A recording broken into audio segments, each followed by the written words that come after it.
My dad's an actor. I'm not going to say no to an opportunity to act, you know. My dad has never been in a Dharma film. He never went on Coffee with Karan. And so, you know, it isn't as easy as people say it is. I think everyone has their own journey and their own struggle. It's like What? Bro, what are you talking about, man? You know, I was watching some clips from Call Me Bay on YouTube the other day, and I had this really stupid thought to myself. I was like, man, Ananya Panday is really very well cast here. Not because she's disappearing into the role or doing some crazy transformation for it, it's almost the opposite of that. It feels like she barely has to transform at all, and I don't even mean that as an insult. Actually, that's kind of what got me thinking about the whole thing. Because every time Ananya gets brought up online, the conversation immediately becomes nepotism, nepotism, nepotism. Which fair enough, but I almost think we've talked about that part so much that it's become boring now. Like, yeah, she had connections. We know, everybody knows. What I'm more interested in is why she's still such a big talking point after all these years. Because usually Bollywood moves on pretty quickly. If audiences reject somebody, they're kind of gone. But with Ananya, it's been this ongoing thing. People hated her, then they made fun of her, then they got annoyed that she kept getting cast. You know, and everyone used to kind of make fun about that, and they were like, oh, you have chicken legs and you like look like a matchstick and you're like a flat screen TV, you don't.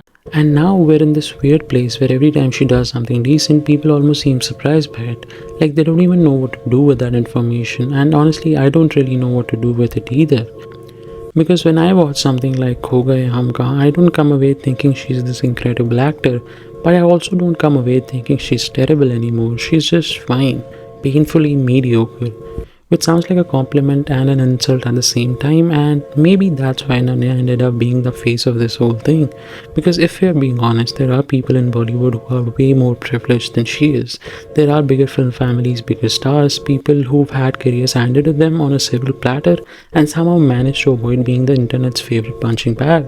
But for whatever reason it is, Ananya became the symbol. Maybe it was the timing, maybe it was Coffee with Karan, maybe it was the fact that she debuted right when people were already getting frustrated with the industry. We can have our theories, but the fact of the matter is we don't really know. But once somebody becomes a symbol, it's kind of over for them. People stop looking at the actual person and start looking at what they represent. And I think that's happened to Ananya for years now. Every performance becomes evidence, every interview becomes evidence, every casting announcement becomes evidence. Nobody is just watching the movie anymore, they're watching the conversation around the movie. And I honestly catch myself doing it too. There have been multiple times where I've gone into one of her movies already having an opinion before the movie even started. Not about the character, about her in particular, which is probably unfair, I know, but I think a lot of people do that. The thing is that I don't even really think that the Ananya Panday conversation is really about acting anymore.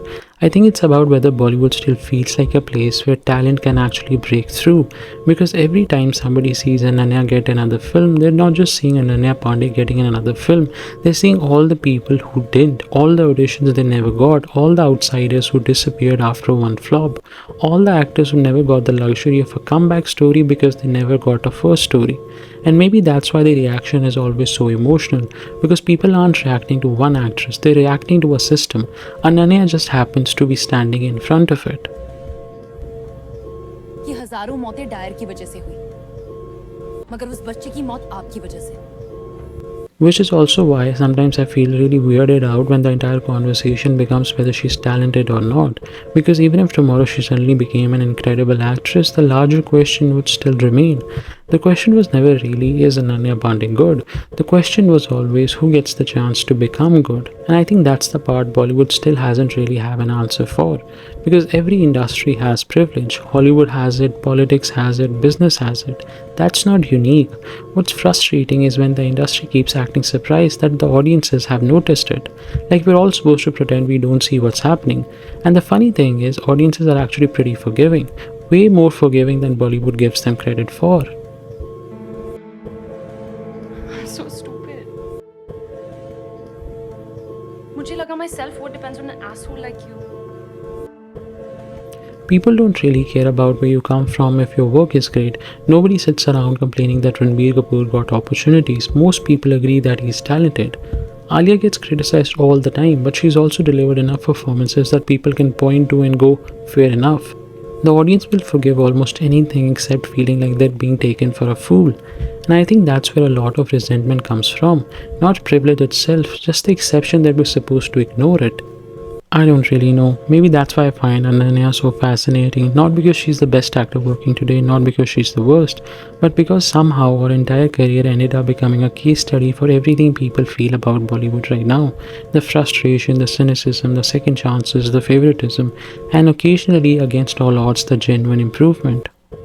It's really messy and it's super contradictory, and honestly, that's probably why people keep talking about it. And I guess that's where I've landed on the whole thing, because when I started thinking about this video, I thought it was going to be another nepotism rant, and trust me, there are plenty of reasons to be frustrated with the way Bollywood works right now. But the more I thought about Ananya Panday specifically, the more I realized she kind of exists at the intersection of every conversation we're having about the industry. She's talented enough that people can't completely dismiss her, she's privileged enough that people can't completely embrace her either. And that leaves her in this really strange middle ground where every success feels debated and every failure feels amplified, which honestly sounds exhausting. But it also makes her one of the most interesting people to talk about in Bollywood right now, not because she has all the answers, but because her career forces us to ask questions that the industry would probably rather avoid. Questions about access, questions about opportunity, questions about who gets time to grow and who doesn't. And maybe that's why the conversation never really goes away, because deep down I don't think that people are obsessed with Ananya Panday. I think they're obsessed with what she represents. And I really honestly think that she's just become the easiest way to talk about a much bigger problem. Now, whether that's fair to her or not is probably a different discussion entirely. ऐसे तो news channels हमारे लिए काम करते हैं, but I have studied journalism, social media journalism. Anyways, let me know what you guys think about Ananya Panday and the state of Bollywood right now down in the comments below. And if you've enjoyed the video, please like, share and subscribe. Believe me, it genuinely goes a long way for the channel. And as always, thank you for watching and I'll see you in the next one.